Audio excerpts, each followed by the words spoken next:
Hello, Lynn Watts here with Wyatt the Wonder Dog Books. And today I want to tell you about a particular concept that I think you will find very, very helpful in helping children manage self-talk. And of course, self-talk is something that we often work with children on, especially when they find themselves in stressful situations and their own self-talk makes them even more anxious or more depressed or more angry. It can certainly ratchet up any of those feelings. So, the information I'm going to share with you today is from a chapter, and certainly not the whole book. There's a lot more information in this book than I could cover in one short little video, but it is from the book called Chatter. And the subtitle is The Voice in Our Head and Why It Matters. It's written by a psychologist, Ethan Kross, Kross. I would show you the cover of the book, but I'm reading it on Kindle, so it really doesn't show up very well on a video. But in case you want to look it up, Chatter is the title of the book. Ethan Kross, again, Kross, is the author. He is a psychologist, a professor, and he does a lot of research on self-talk. So there's a great deal of very, very information in the book. What I want to talk about in particular today is the difference between immersive self-talk and what he calls distanced self-talk.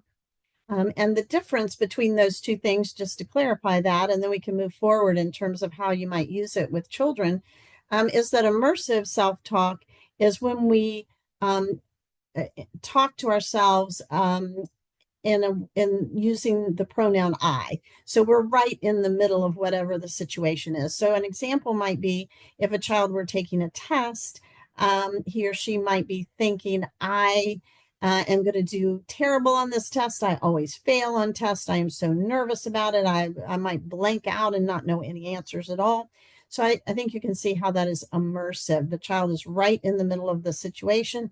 And in fact, that kind of particular kind of immersive self-talk is probably making them even more and more stressed and more likely to fail on the test, exactly what they're trying to avoid. Self-distanced or distant self-talk is instead taking a different perspective. So in that case, a child might say to themselves, and there's a variety of ways to demonstrate this or to think about it, but they might say something where they actually use their own name, and they might say, Lynn, get a grip on yourself. You're just making yourself more nervous, and you studied hard for this test. I bet you're really going to do well. So notice how I'm now distanced from myself. Not only that, I'm using my name to talk to myself, which research has shown actually, who knew, that this could make it even more powerful in terms of helping me get a grip on my emotions and helping me to see the situation as more challenging rather than stressful. And that's a very important distinction, of course. So I think you can see the difference that another way to think about distant self-talk would be using more of a universal you. So you might say something like, well, most students get nervous during tests, but they still manage to do well, and most students pass this test. So again, you can see how it's a distanced way of thinking, and it's rather than being in the middle of that stressful situation, kind of being on the outside and counseling or coaching myself to calm down, to look at the facts, to be more reasonable, all these kinds of things. So that's the difference and examples of the difference between the two types of self-talk. And I think you can see right away how it can be a very, very powerful distinction to teach to young children. So there's several different ways that you can explain it to children. You might actually call it kind of like having a coach in your head.